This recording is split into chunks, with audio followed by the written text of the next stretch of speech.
This is episode 45 of Outlander Cast with Mary and Blake.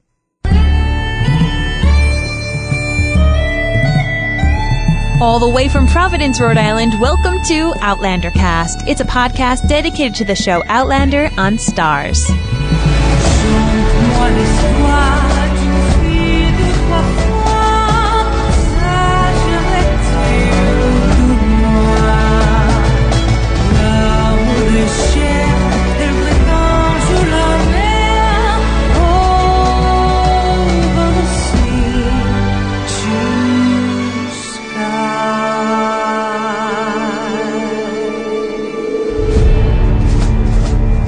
Hello, everyone. Welcome. I'm your host, Mary Larson. My name's Blake, and I am so proud of the Outlander fandom.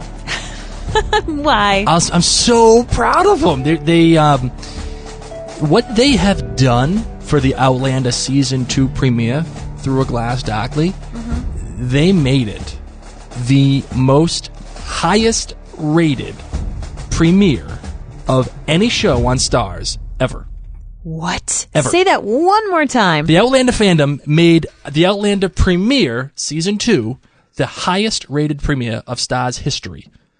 And it included live 1.5 million people were watching it live. I'm giving all of you high fives over the internet, over your podcast player. Virtual high five. Way to be. But that's not even the best part yet. Okay. See, the way that they talk about these numbers is that there's a rating system called the Nielsen rating system. Which I hate, but continue. I know, me too. I hate it. I can't stand it because it's full of crap. But it helps my argument here, so I'm going to use it. What they do is they tabulate the live numbers, but they also have these two other categories called Live Plus 3 and Live Plus 7. Now, Live Plus 3 is the amount of people who watched it live plus the amount of people who watched it on their DVR after within the first 3 days of the airing. Do you understand what I mean? Yes. Okay, great. We haven't got to the Live Plus 7 yet because it hasn't been 7 days. But the Live Plus 3 numbers took it from 1.5 million. Yep. And it turned it into 2.7 million. Now, is this including watching it on like Apple TV or Amazon? Mm-mm. No, it's not. No, those numbers are tabulated by the company itself. Whoa! So this isn't even including that. No. This is just Starz subscriptions and on people's DVRs, all that other stuff. Perfect. So it's now, and I'm saying this not because I'm trying to be an idiot here, but because it's true. 2.7 million is a great number. That is an average number, average at best number for like a broadcast network like ABC or NBC. That is something that would kind of be on the bubble for one of those networks. For example, The Walking Dead averages 17 million people per episode. Game of Thrones on HBO averages about 8 million people per episode. So I don't want to go too crazy here, but the fact that this is the most popular premiere in Starz' history makes it an extremely valuable commodity. And what that has done is that it has you guys, you the listeners, you the viewers, you the fans of Outlander have essentially guaranteed a season 3. Now, of course, it's not confirmed. You don't want to be giving false hope, but you pretty much have. You pretty much have. It's season 3, I think, is pretty much coming, based on these numbers. I mean, Starz would be crazy not to renew it. They would. This is a valuable IP, and it's now their most popular show. Awesome. Which is awesome. So it's again not confirmed, again not a fact, but in this humble podcast's opinion. We're talking season 3 here, so I'm really excited about that. My love, do you have anything to get into before we get into our first official listener feedback? I'm so excited. This is, of course, our second episode of the week, but it's just because there's so much amazing listener feedback that we want to make sure that you, the listeners, have a chance to shine and share your opinions, because there are many fantastic opinions out there. So this is why we are having the second episode. That's right. And you guys have just as much of a voice as we do. We're all one giant community, so we're all here together. And we figure, let's give you the opportunity to speak, because you heard us talk for an hour and a half in the last episode, and I'm sure you're probably sick of us talking. So, my love, are you ready to get into the listener feedback? Anything else you need to say before we get into it? That's it. All right, let's do it.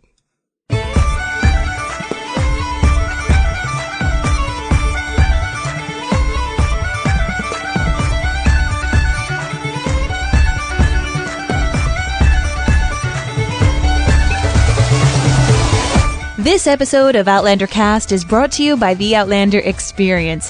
Have you always wanted to see the sweeping vistas of the Scottish Highlands and retrace the steps of Jamie and Claire, but were overwhelmed by the planning?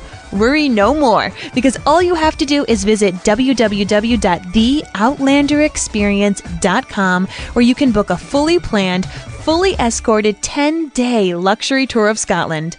Join Jeff Robertson, owner of the Outlander Experience, as he personally guides you through all the major sites in Scotland where Outlander Season 1 was filmed, and much more. Visit Jeff at www.theoutlanderexperience.com to book the trip you've always wanted but never knew you needed, and tell him that Miriam Blake sent you. Theoutlanderexperience.com, where the Scottish past is alive, but the story will take your breath away. Woof! Love it. Love it. Love the story, baby. All right. Well, we got some stories written to us via email. The first one came from Kelly. And Kelly asks, did anyone catch the sniffing of the clothes by Frank? Did BJR not sniff Claire's hair in Wentworth Prison and again sniff Jenny's face in the Garrison Commander? Could it be BJR trait that Frank has as well? Just something I noticed. Yeah, actually, we did notice that. I think we brought that up on the last podcast too. As a matter of fact, the last episode. Yes, he's just BJR is just so creepy. Didn't he lick what's her name's face too? Jenny's face. Yes. Oh, it's so cool. From Angela, she says, Blake, I have to tell you, despite what you may have heard from the quote unquote book fans, show Frank is not much different than the book Frank. The character Frank is bantered about among many book fans. Those of us who felt and appreciated Frank from the books aren't saying much because we agree with Ron's take, and so does Diana, by the way. The Frank bashers, though, are coming out saying the book says this and that and making book virgins like you believe that Diana depicted him in a bad way and Ron Moore is changing him. And that is false. He is more fleshed out in the show, which is natural. He is slightly more sympathetic, but that is mainly because a lot of what we see of Frank in the book series is told through Claire's perspective and memories. Therefore, Diana has slightly tainted some of them through Claire's own sense of guilt, sadness, frustration, the shade of BJR. So Ron has removed a little bit of that taint because he is showing the objective point of view. So even so, Claire herself says that throughout the book that Frank was kind and honorable, sweet and caring, intelligent, and a wonderful father and a good man. Frank is a significant character in the books, and his character informs or impacts all of the main characters. But he's also a tragic figure as well. That isn't to say that he doesn't have flaws. Of course, he certainly does. So do Jamie and Claire, for that matter. But Blake, just know that this isn't a book versus show thing. These battles have raged among the book fans, and I have seen Diana go to bat for Frank as a character time and time again. And Claire truly cares for him and even loved him in a way. He just wasn't her Jamie, her soulmate. And now that she had that person, a part of her heart can't embrace Frank now. A part of her heart was left in the 1740s. However, she does care for him. She goes to great lengths and danger trying to get back to him in book one, and equally goes through a lot after that to try to protect him. She never took off of his ring. She agreed to be with him when she came back and trusted him as a father to her child. And she did the best she could to be a good wife to him. She wouldn't do all of that for a bad guy. Wow, that last statement. I think that nails it. I all of that, right? It's all encompassed right in that final statement. What do you think? I think that there is a huge Frank debate among the Outlander fandom, as we will get to see in some more listener feedback that we have here. Yes. So this is one stance on Frank.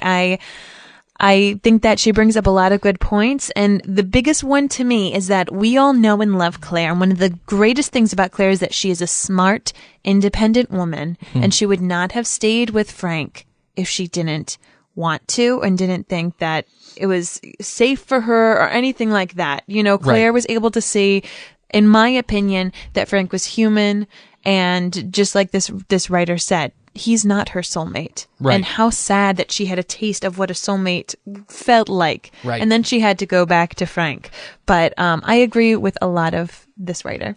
So on Facebook, we got a comment from Angie Coots, and she says, I have such problems with some of your conclusions and theories. I'm having trouble even putting my thoughts together. Oh, no. Wow, that is an opening statement if I've ever heard one. Still listening to your podcast and keep wanting to yell at my phone, but since I'm at work, that would be very inappropriate. Thank you. This episode, to me, in no way gives us a Frank worthy of Claire. First of all, everyone seems to be expecting Claire to simply put aside her love of Jamie after a week. It's like asking a woman to get over it, quote unquote, a week after her husband died. Good point. See, I disagree with that. I'm not expecting her to get over Jamie. I'm not expecting her. Neither is Frank, by the way. Yeah, no, I know. But for example, Reverend Wakefield is being like, it's already been a week. Come on, she should be saying something. Well, that's the character in the story. I think she's saying she has such a problem with our conclusions that she had to put the podcast down, which is fine. I'm okay with that. That's the whole idea. We're here to talk about it, but we're not saying that she's got to get over Jamie. I never implied that. I think there's a little bit of projection going on here, but that's fine. We are not Reverend Wakefield. No, Don't we're not. you worry, Claire Angie. should have been allowed to mourn her loss, and her coldness towards Frank is understandable. Now, that is something that I do agree with. She's emotionally numb after the death of her soulmate, but she has a little piece of him inside of her. And Frank had just spouted those impassioned words and pleading with Claire to come back to him, that nothing in her past mattered to him until he's actually slapped in the face with proof of her relationship. I felt Frank was shown to be a bit hypocritical in that very moment with his rage. And I just heard Blake say Frank allows Claire to keep Jamie's ring. Allows? Grrr. And Jamie's stipulations, quote unquote, for marrying Claire, they were all to make sure the marriage was completely legitimate and could not be challenged by anyone. Mm-hmm. And everything he required was for Claire's benefit. So Frank's unconditional love, quote unquote, now comes with his conditions of 1, no longer looking for Jamie, 2, the baby would be raised as his child, and moving on to the transition, because that's where you are in the podcast. To me, Claire was remembering coming down that gangplank from the ship, and the smile was of her memory of Jamie waiting for her at the bottom of the gangplank. The biggest problem with the second half of the episode was the fact that Ron can't write Claire and Jamie together as a couple. I've never seen any of his episodes that had any true emotional connection between the two of them. He definitely has more of affinity for Frank, which is why the first 38 freaking minutes had more emotional content in it. Angie.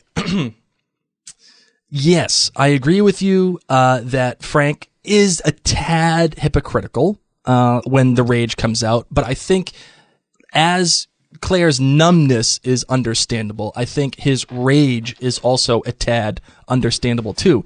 And not that I'm saying I want him to hit her or be mad at her. What I think is understandable is the fact that it was this moment of like bliss and glee. Oh my God, you're pregnant. He wasn't thinking straight. You hear all these things. You hear the fact that your wife is back. You hear she's pregnant. Maybe it was me. And then that slow realization was, no, it's not. And I think it was more directed at him than anything than towards her. And it was just frustration. And that's why you saw him leave the room. And that's why you saw him take a bat to all the terracotta pots, because he was just pissed off. Like his own emotional cathedral had been crumbled. My love, do you agree with that, or what do you think? I think that Frank's conditions, they're really touchy, and yet I can understand them. Yeah, I mean, how could you not? because especially they're raising the child as his own. You know, he's saying, I want to take you and this baby to the Americas. Frank's always wanted a baby. And how would you ever honestly explain this to the baby? Like, hey, I got pregnant with you, but it was in the past and then I came to the future. Like, I'm sorry, but that is just not anything a little kindergartner can go to show and tell and say, guess what? My mom's a Sassenach. So, you know, not only for his sake, but also for the child's sake. And then the part where the no looking for Jamie, that is so hard on us. And it's so hard on Claire. But when you put yourself in a position, I feel like we all have been in those relationships where we were with someone and that someone pined for someone else. Whoa. What are you trying to tell me? No, I'm not. Come on now. No, you know what I'm talking about? Like probably in college or high school or even junior high, heck, and it drove you crazy, and now you can look back on it and laugh in those days. Yes. But, you know, of course, this is a deeper level. This is marriage. This is adults. But we all have known what that felt like. And I think in Frank's opinion, I mean, he knows Jamie is no longer there. She left him in the past. And so to him, it's like, why search for this ghost and waste yourself away? You've been sitting and mourning for a week. I wish he would have given her a little bit more of a grace period, because I agree. She just found out that her husband is no longer there. Well, I think the grace period is there because the ring is staying on. And yes, Angie, I did use the word allows. If you want to play semantics, maybe the semantical game would be maybe he's just understanding of the ring being on. That's a better word, Blake. Or he's cool with the fact that the ring is on. And what I mean allows is, you know, one of his stipulations is, listen, you can't chase after this ghost anymore. And I need you to accept that for us, not just for me, but for us. If we're going to do this, please, let's do this together. And I don't want to have one foot in and I don't want to have one foot out. I want to be in. And how, for the very fact, he didn't say, take the ring off. He didn't say, I want that thing removed immediately, get it out of my face. She was the one who started doing it. And she took it as though Frank wants this off. And he says to her, no, when you're ready. Whenever you're ready, please. So he is, in fact, allowing her to keep it on. Well, and good thing, because she probably had swollen joints being pregnant. That's probably true. Seriously. So, yes, allows is the right term, but if you want to play semantics, fine. He's understanding. I like that word better. Okay, all right. Janice Scher on Facebook said, I've always thought Frank was a good man to stand beside Claire, but that their marriage was a loveless one. And that was sad, but I practically have the books memorized. If I had never read the books, I think the way the show handles Frank would be absolutely necessary to make any sense of the show and why Claire wanted to go back to Frank. And Tobias Menzies is a fantastic actor. I think he is the best of the three of them. All that being said, I'm glad to go back to Jamie and Claire. Janice, you nailed it on all points. On all points, and also that Tobias is the best of the three of them. In your opinion, listen. Some people have a problem with all the Tobias gushing that we have going on, and that's fine. At least that I have going on, because I do have. I was just going to say that you do. I have a man crush, but you can't tell me that he's not the best out of the three. If you can make if anybody in the Outlander universe can make a good case for me, I'm willing to listen to it. After that one episode, I would say yes. Yes. That one episode. Melinda L. Portman on Facebook said, if 38 minutes in the first episode of season 2 means that we're now done with Frank, I'm okay with that. Tobias was terrific, but please, let's move on. Yes. Now, this is a good point for all the Frank haters out there that thought that too much Frank was happening. If this is all that we're getting of Frank for the 38 minutes for this entire season, then I think the amount of time that was dedicated to him in the premiere, it's warranted. It's warranted because it adds another layer. And yes, even I, as a Team Frank guy, would say, okay, it's time to move on. Even though I would like to see Claire in both timelines and have that play out simultaneously. If they moved on, I'd be fine with it. Donna Crease says, I had to stop listening to the podcast to write this because I'm so riled up about the conclusions that TV Frank is that he is this saccharine, loving man who only wants his wife back. TV Frank is extraordinarily jealous of the man who gave Claire a child, which man, by the way, he can smell on her clothing. Again, it's Frank's spidey senses coming back. He did not burn those clothes for any other reason than to remove the smell of Jamie from her consciousness. When Claire told Jamie the truth about her past, Jamie's response was to give her the choice to go back to Frank. Frank's reaction is to burn her clothing and demand that she not ever try to find the man. TV Frank almost hitting Claire out of anger and jealousy is the true nature of the man. Jamie punishing Claire was not done out of anger or jealousy and was not done in the moment. What Jamie did in the moment out of anger was to forgive her for everything she had done or would do. Whew! Now I can go back and listen to the rest of the podcast. What do you think about this, sweetheart? Okay, Jamie punished Claire and thought it out. It wasn't out of anger, but he still punished her physically, and I'm a modern woman, and I'm not down with that. And Claire forgives Jamie because she understands where he's coming from. She understands that it's part of the time frame. Yep. I don't think she would have forgiven Frank. No, he would have been dead to her. Even if it was the same exact situation, I don't think she would have forgiven Frank. I think she forgave Jamie because Jamie is her soulmate. Jamie is Jamie and Frank is Frank. I'm just saying that as a modern woman, any form of physical abuse, it really makes me uncomfortable. Right. So that's why I had to bring up that point. I do not think that Jamie's was out of anger. I do think that Frank had a smorgasbord of emotions going through him, but he controlled himself in regards to hitting Claire. I mean, to a point. He was there. He was in her face. Yeah. But he didn't hit her. No, correct. And that I think that's key. I mean, it's still scary. And the point that I think that Donna is making is that even though, Jamie hit her, it wasn't out of anger. It wasn't out of being pissed off like Frank would have been. But the argument doesn't hold water because Frank didn't hit Claire. And no, the anger wasn't a part of Jamie's punishment of Claire, but he hit Claire. It is what it is, right? So, that's just the way that I feel that it is. Donna Antaramian. Wow, I'm sorry if I smoked your name. Last season, I never got to listen to your podcast, but it was great to hear this perspective of the show from a reader and a non-reader. I, like Mary, am a book reader many times over. I'm not a Frank hater, and not all book readers are. I believe Frank, unlike BJR, is able to control his anger, as we were just talking about. I never thought that he would hit Claire. One thing that Blake mentioned, book Jamie beat Claire to the inch of her life and enjoyed this? What? He gave her 12 lashes on her bum and said that to Claire that, as for my pleasure, his lip twitched.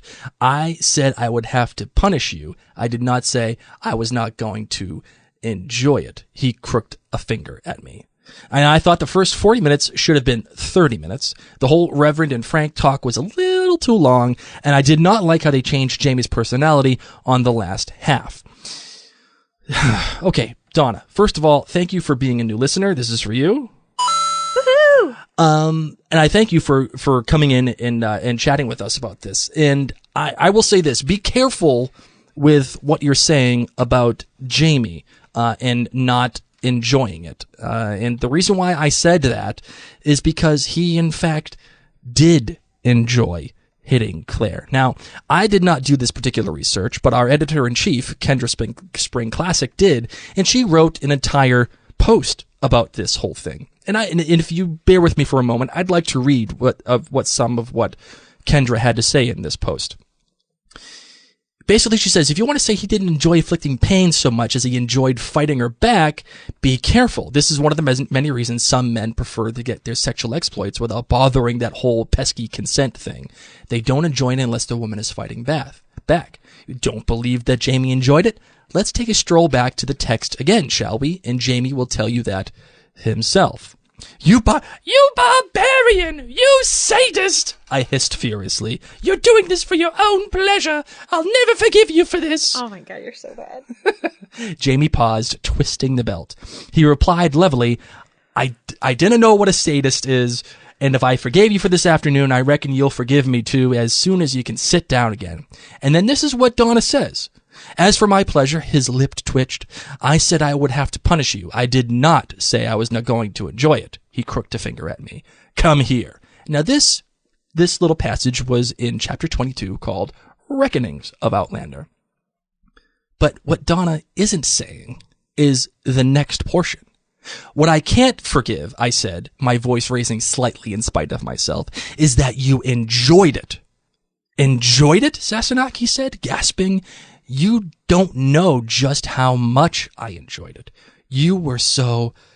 God, you looked lovely. I was so angry, and you fought me so fierce. I hated to hurt you, but I wanted to do it at the same time. Jesus, he said, breaking off and wiping his nose. Yes, I did enjoy it. So one thing I've seen over and over again in defense of this scene is that Jamie only spanked her and that this is not technically a beating. So do me a quick favor, go to the text and find the place where it says the word spanking. Go ahead, please, do it. I'll wait. I'm not going to go get my book. Well, fine. That's because it's not there at all. Nor was the term strapping. We've mentally inserted this to soften it up and forgive some of the violence for it. Stillman maintained that he didn't beat her. Let's go back and count the number of times the conjugation of the term beat appears in reference to this scene. No, you know what? Don't go back. I'll save you the time. It's 8. 8 times if you include the reference after Claire reveals the truth to Jamie that after he rescues her from the witch trial. 8 freaking times. And the most troubling quote, disregarding the part where he congratulates himself for not raping her directly afterwards, is this one. It had been a most unpleasant night. My reluctant acquiescence had lasted precisely as far as the first searing crack of leather on flesh. This was followed by a short, violent struggle which left me half smothered in the greasy quilts with a knee in my back. And then this is what Donna says. I mentioned... Oh, well, Donna, okay. Donna mentions this. She says, beaten within an inch of her life? That didn't happen. So let's just listen. I want you to listen carefully now to the next sentence. Smothered in the greasy quilts with a knee in my back, being beaten within an inch of my life. And this was written in chapter 22, Reckonings. So by who? By Diana Gabaldon herself. So what I'm trying to say is, I even made the point here in the TV show. It didn't look like Jamie enjoyed it, but in the book he did, and the text says it right then and there. So I just wanted to say, sorry, Donna. I don't know what to tell you. Well, and this is where it gets weird because the book and the show are separate. So you're able to quote the book, which does say beaten within an inch of my life. And let's bring it up again. Claire is a brilliant, smart woman who knows about health, and she would know if she was beaten or not. Right. No, I agree. I totally understand.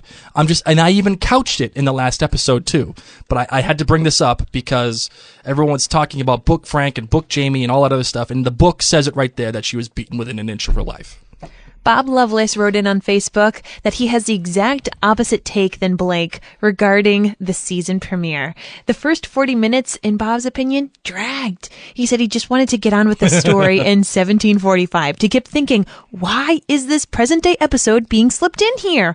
When is this thing with Frank going to end? Add that he just doesn't like Frank, and it has nothing to do with the books because Bob has actually never read them. Attaboy. When we finally got back to 1745, Bob was thanking God that finally we got back to the real story. This episode, in Bob's opinion, would have gotten a 4 or 5 if it was the concluding one.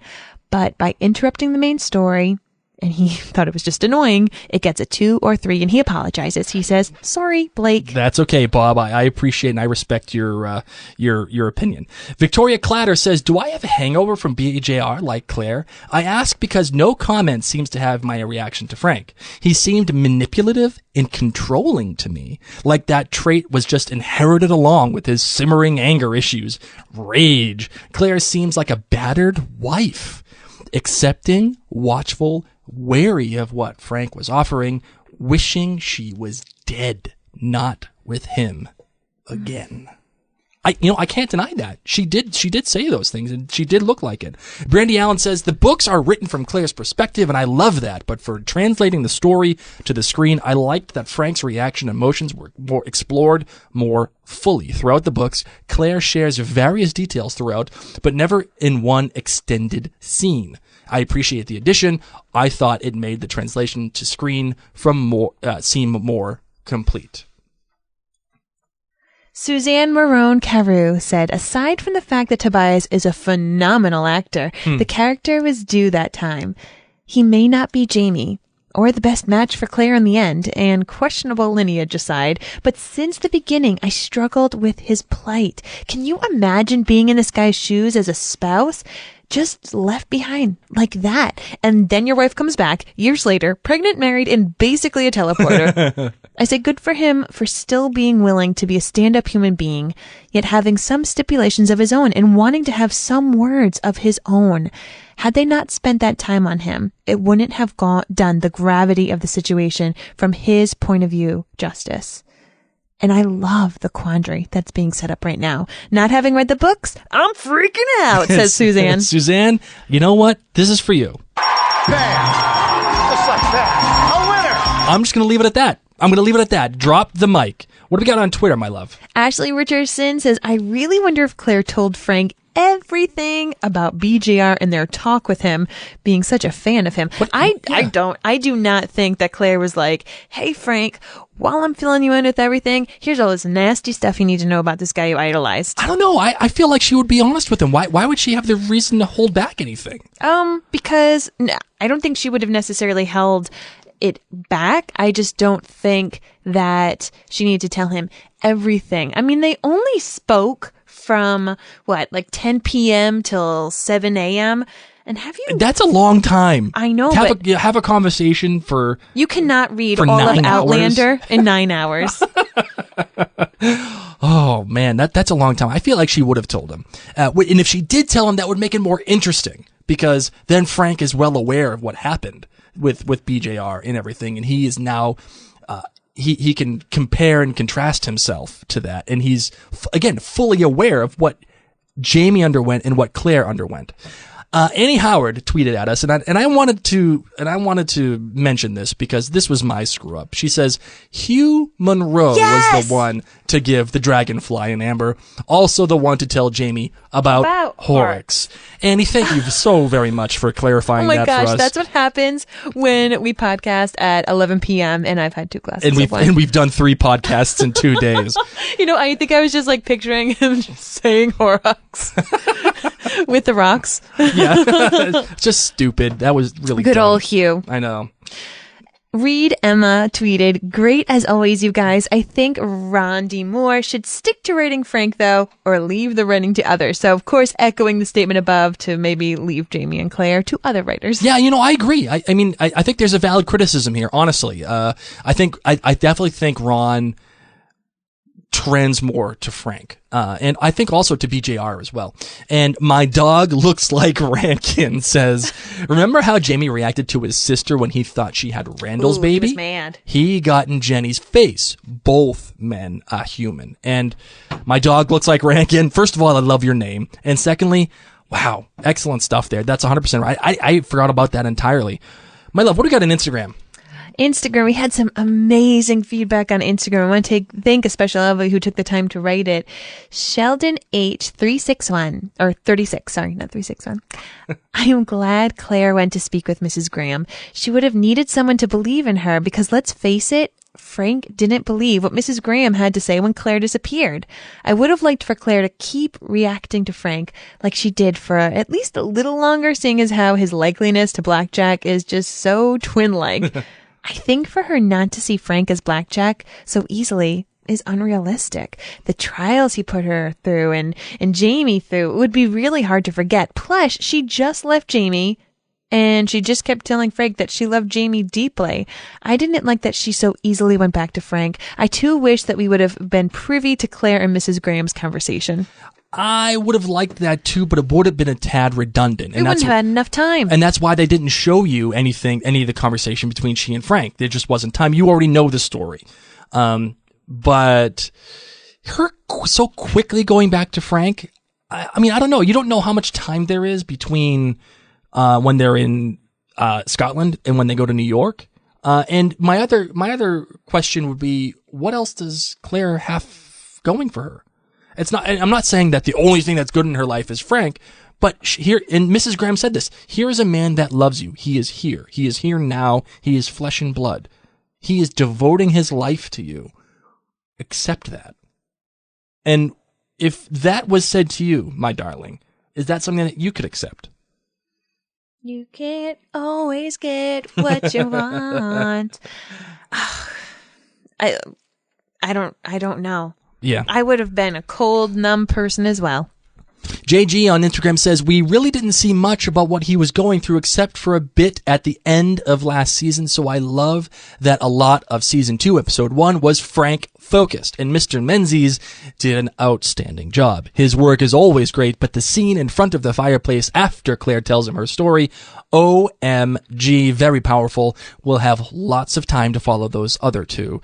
What are their names again? And this is a great point. We have plenty of time to follow Jamie and Claire. Plenty. We have 12 more episodes. 12 more hours of Outlander to go. And so I think devoting 38 minutes to Frank is fair. Okay. D Loves Books on Instagram said, as Tobias said in an interview, this is adult storytelling. Jamie and Claire's love story has a price.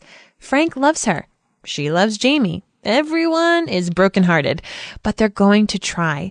The viewers who haven't read the books are left wondering, what the heck happened? Why is she back in the 20th century? Sound familiar? And Di Loves Books, you made a great point. The love story has a price. And the price Claire has to pay, and the price that Frank has to pay. And you don't know what price Jamie has to pay quite yet, because we're not privy to that information so far. But you can imagine, given Claire's grief and how upset she is, that it's probably something pretty intense that she had, that he has to pay as well. Melcrawl 8183 says, I've always been a Tobias fan, but thought Frank was cold before this episode. Tobias gave him humanity, and they thought it was perfect. Jessica Christ wrote, I've never been a Frank fan, but I agree with what a lot of others are saying. Tobias is amazing. I think we need to see how their reunion was, and to me, the episode did it justice instead of rushing to get to the good stuff, meaning Jamie. Jenny Ray 625 says, the good was Kat. She played out Claire's emotions perfectly. I felt what she felt. 2, the bad. If I had to pick something, I would say I needed more Jamie and Murtaugh. But I just rewatched season 1, episode 1, and realized that the breakdown of time that Claire spent in each time period is nearly identical for both episodes. In 3, the great was Tobias. Yes. He was spectacular. In 15 minutes, he took me from absolutely loathing him as Blackjack to tears for Frank. But then in the moment after Claire told him she was pregnant, for a split second, Frank was Blackjack, and I hated him all over again. Overall, this was an amazing start to season 2, and I cannot wait for more. Kcash26 for the GBG, the good, bad, great. So her or his, I don't know who K is, where the good was the transition from Frank to Jamie. It was very cinematic. Yes, it was. Something I would have changed was the narration. It's been used so effectively in the show, and I think it should have been used more in the second part of the episode to explain how much Claire wants to help him heal and just how worried she is about him. I completely agree with that, by the way. And the great was, I know I'm in the minority, but I absolutely, positively loved the jarring opening. While the scene is not exactly the same in the book, you feel like you've been punched in the gut when you start reading Dragonfly, and you fly through it wanting to know how things will come back together. I love that the show opens up with the same style, as if you were in a sort of something came between Jamie and Claire. You want to find a way to rewrite the story. Don't worry, everyone. There are a lot of doozies ahead. It will not disappoint. K-Cash, you are not in the minority. I think a lot of people did like the cold open. I, for one, really enjoyed the cold open. I thought that was, I really enjoyed it. You ready to get to the voicemails? Yes. All right, let's do it. Hi, this is Sarah Patterson. I'm actually from Maryland, and I just wanted to call and say how much I love listening to you guys. You have great insights. Love the different perspectives. Of course, I'm sure everybody does. And for this new episode of season 2, I have to say I absolutely loved it. I am a book reader, and I was curious how they were going to do it. And it wasn't the same, of course, but I loved it. And I'm really looking forward to seeing what they have to do next week. And I'm looking forward to hearing what you guys have to say about it, too. So can't wait to hear that. Thanks. Keep doing what you're doing. Bye. Thank you for the kind words. Thank you for calling in. That's so awesome. We love the praise. It makes, listen, I'm a little narcissistic. Let's just put it that way. I feel like you needed that after 2 people wrote in saying that they stopped listening. Saying how they hate me. Pretty much. I think 30 minutes in 1948 should have been more than enough time spent with Frank. I know Ron has a thing for Frank, and I have nothing against Frank. He was an honorable man, but this is the Claire and Jamie story. Thank you. Well, you are welcome, my friend. Thank you for calling in. There's one thing I will ask of you, and I got it. Well, first of all, I would request that when you call in next time, or for anybody that calls in, please give us your name. And even though you didn't say where you were from, I noticed the accent pretty well. When you say 1948, yeah, I think you're from around here. So whoever you are, or you're from New England or Boston or something, so please just let us know who you are, where you're from. She's your Boston mystery woman. Ooh, I like that. Call back in, Boston mystery woman. 1948. You hear that? I did. I love what Ron Moore does, and he writes Frank great, but he's an honorable man. Ooh, this is great. This is my mystery Massachusetts girl. Hi, Mary and Blake. This is Karen calling from Pennsylvania for the first time. I'm excited that you guys do the show, and thank you so much. Just wanted to say what everybody else is thinking, that it's so cool to be out of Outlander. But anyways, to get to the show, how I felt about it, I just got very emotional. I don't usually cry when I watch TV or movies, and I'm not one of those people that gets very weepy, but I couldn't help it. I cried several points during this show. So first of all, Claire's beginning at the Stones, when she's just breaking down, crying both at the Stones and on the road, was just very emotional, and it was wonderful. Katrina did a great job. Also, we get into a lot more Frank, and that was wonderful. I just can't believe how well Tobias did. It was mind-blowing that he did such a great job portraying Frank's side of things. And for just like 2 minutes, I've never been Team Frank, I'm sorry, but for about 2 minutes, I felt like I could be on his side for just a few minutes, but it was that wonderful. Anyhow, the changes that they made, I thought most of all were very, very interesting. I thought it added to the story without changing it too much. Telling Mrs. Graham, I thought that was very interesting. Claire doing her research. I wasn't a fan about her almost taking off the ring. Just had to say that. But also through, it took me a couple watches in about 24 hours to figure, I'm not too quick on this, to figure out, to link the title of the episode, Through Glass Darkly, with all the stuff they did with through the window in the hospital, at the manse, and then also at the end of the 40s part when she's looking through the window in the airplane. I thought that was really cool. So when they get to France, that transition with the hand holding was wonderful and gave me goosebumps. Felt a little like it was like a second bonus episode, which was cool. The one thing I didn't like, I wasn't a fan of, I didn't like the fact that they made it seem as if Claire was convincing Jamie, and that he was kind of hesitant at first to go ahead and subvert the Jacobite cause. I felt like in the book, and this is a little book reader-ish, but in the book it was really something that they came to a conclusion and decided to do together, and it wasn't Claire convincing Jamie, who realized in this version, Jamie's still recovering. In the book, he was already kind of recuperated when they got to France, or when they got to Le Havre in Paris. But in the show, he's a little weak and he needs convincing. But I didn't feel like that was an accurate reflection of their relationship. So that was one little beef, and we'll see how it plays out. But anyhow, thanks guys for doing your show. Keep doing it. Keep up the good work. And I know you guys are busy with your kids, but thank you for what you're doing, and don't stop. Have a good day. Bye. Well, you are welcome, my friend. That's what babysitters are for. We have a babysitter upstairs. We're like, here's the mac and cheese. See you later. Here's a few hot dogs and some peas. We love our kids. Maybe we should get the mystery Massachusetts woman to come babysit our kids too. No. You know, that point that you brought up about Claire saying this stuff to Jamie and having Jamie be like, well, what do you mean? That was one part that really bothered me as well. And I'm just putting faith that they had that happen because it was the season 2 premiere, and God forbid someone started Outlander cold themselves, had never watched it before. They needed that kind of exposition. Right. Like, okay, everybody, in case you forgot, we're here to stop the Jacobite rebellion. What, Claire? You heard me, Jamie. Is that even possible? I said it on the podcast earlier. Like, you guys were just on a boat for a couple of days. Like, you've obviously talked about this plan before you came here. That's why you went there, and in the show at least. So, and here's the problem with that scene too. Listen, I don't mind the exposition. I understand that you have to catch people up, and I'm fine with that. But do it in a creative way. Don't have them do camera A, camera B, sitting on a bed, talking to each other, just going over lines. That was not interesting. If you can tell me in an interesting way, camera movements, or other ways of conversation, or bringing it up differently, then having it be more organic. It was there. You could tell. It was like, we need to catch everybody up. How do we do that? I'll just blame that Jamie was sick and sad. I mean, I know when I'm not feeling very well, I don't really think that well either. I know. And the other thing I wanted to bring up too, what you mentioned, was the fact that Claire was trying to convince Jamie. Yes, I got that too. And it's good to know that they both came to that conclusion in the book. I would say within the show, I think Jamie is struggling with this idea because he is struggling with his nationalistic tendencies.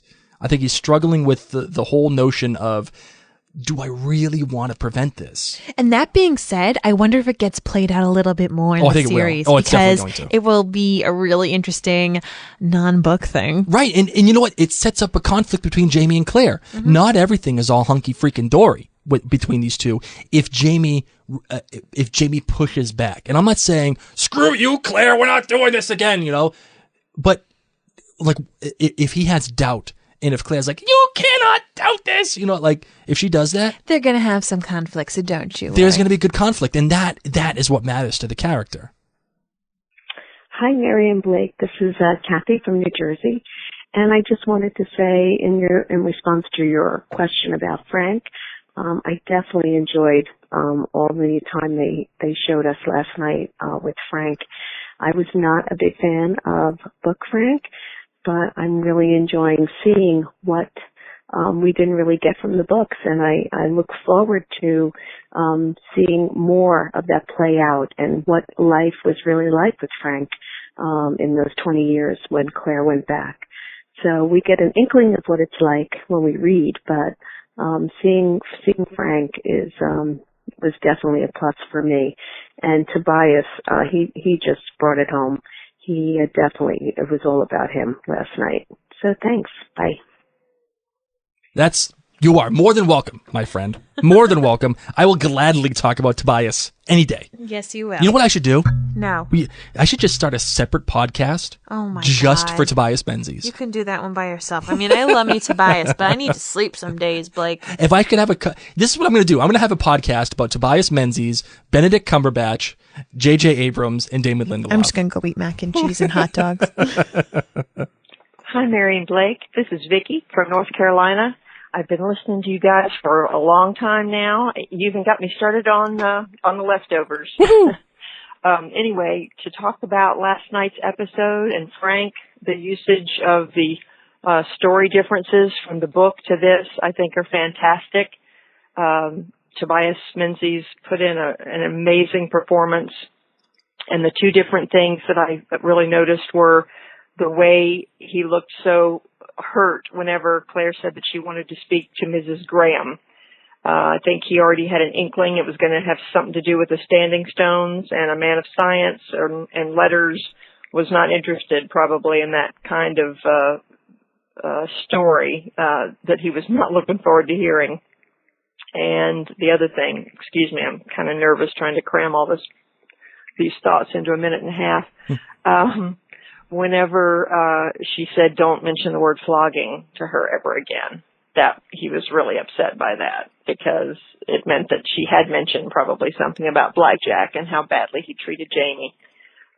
It's going to be real interesting to see how they treat that character going forward, and I know they probably will, but I don't know how much more they're going to deal with him in the coming weeks. There's so much to talk about as related to France. So I hope you have more clan gatherings, and good luck on this new season. It was really exciting to listen to last night and share with all the friends that are friends of Outlander.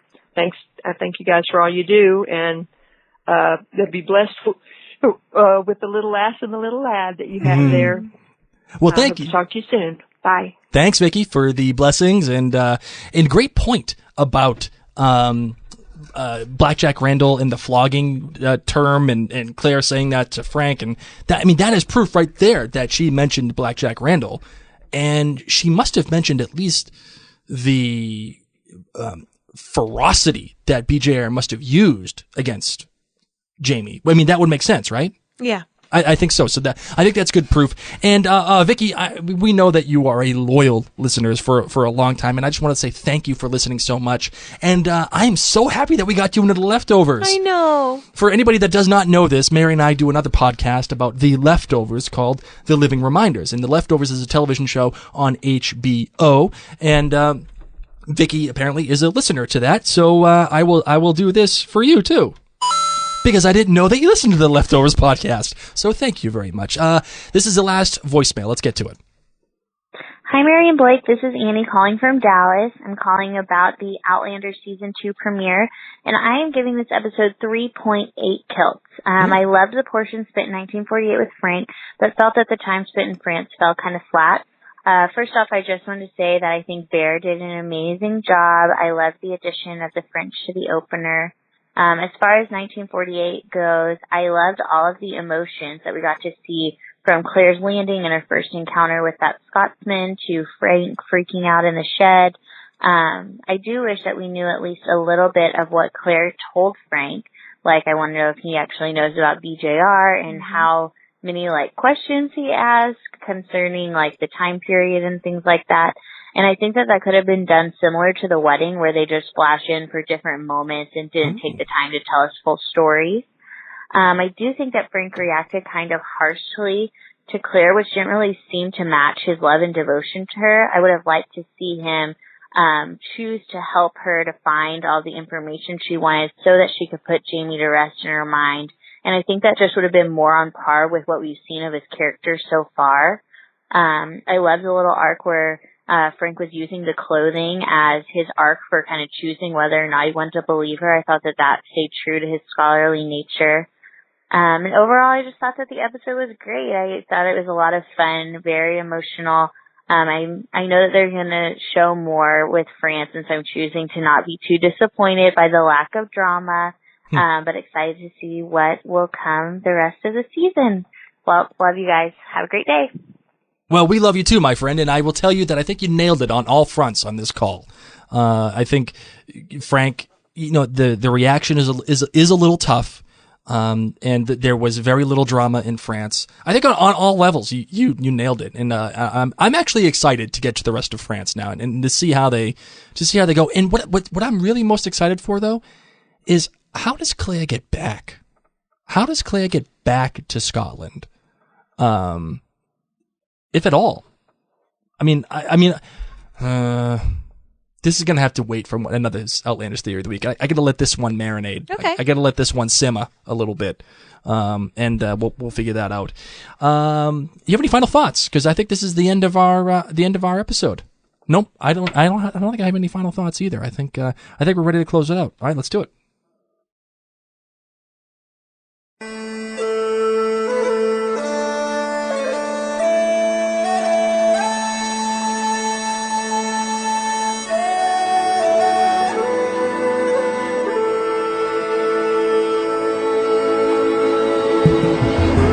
Well, as we close out this first inaugural listener feedback episode, that I think it went very well. What do you think, kiddo? You think it went well? I think you guys have amazing feedback, and do not hesitate if you need to call Blake or I out, just like some of you did, because we are just two people in this ginormous Outlander fandom, and I love it. I love this community. Two people sitting in our basement with a babysitter upstairs eating mac and cheese with microphones in the front of our faces.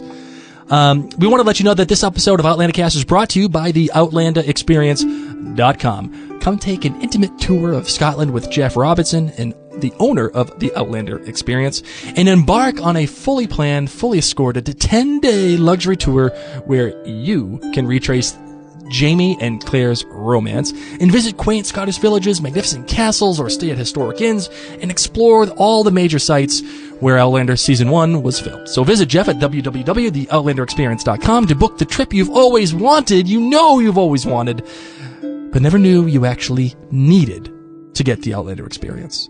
So tell them, please, that Mary and Blake sent you. Theoutlanderexperience.com, where the Scottish past is alive, but the story will take your breath away. Be sure to stick around and go on over to the Outlander Cast blog, especially Saturday night, to read every single episode as Ashley, she's going to be live blogging each episode as it airs. So head on over to the Outlander Cast blog to read other awesome things, but also for the live blogging. Now, to continue this conversation, I want to hear from you, whether it's Instagram, Twitter, Facebook.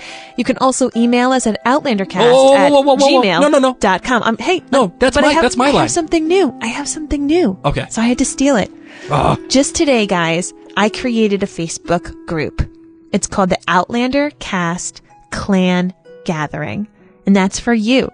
It's for us. It's for you. It's for us all to chat, because after reading this listener feedback, I was like, gosh, everyone has such amazing ideas and nobody's right and nobody's wrong. And we just need to do this together. So it is a Facebook group. Just type in Outlander Cast Clan Gathering. You'll find us there. That's right. And let me just say that. Let me say my line. Okay. At outlandercast@gmail.com.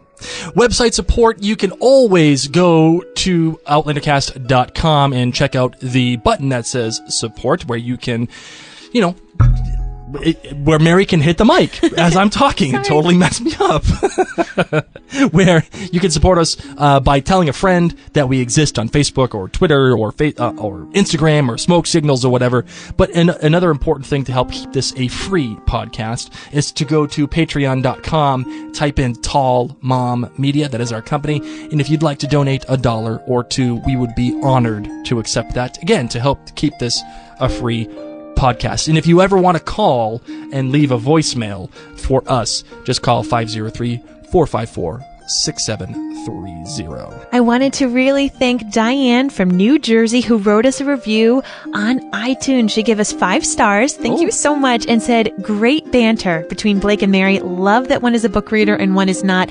And I've decided I love the spring. It's going to be my birthday pretty soon. Those of you who write an iTunes review between today, which is April 13th, and my birthday, which is May 5th, I'm going to send you a personally stamped handwritten card. Get out of here. Saying thank you for your iTunes review. So it needs to be written. And the way you do it is you send us an email at outlandercast@gmail.com and say, hey, Mary, I'm Diane from New Jersey. Here's my mailing address.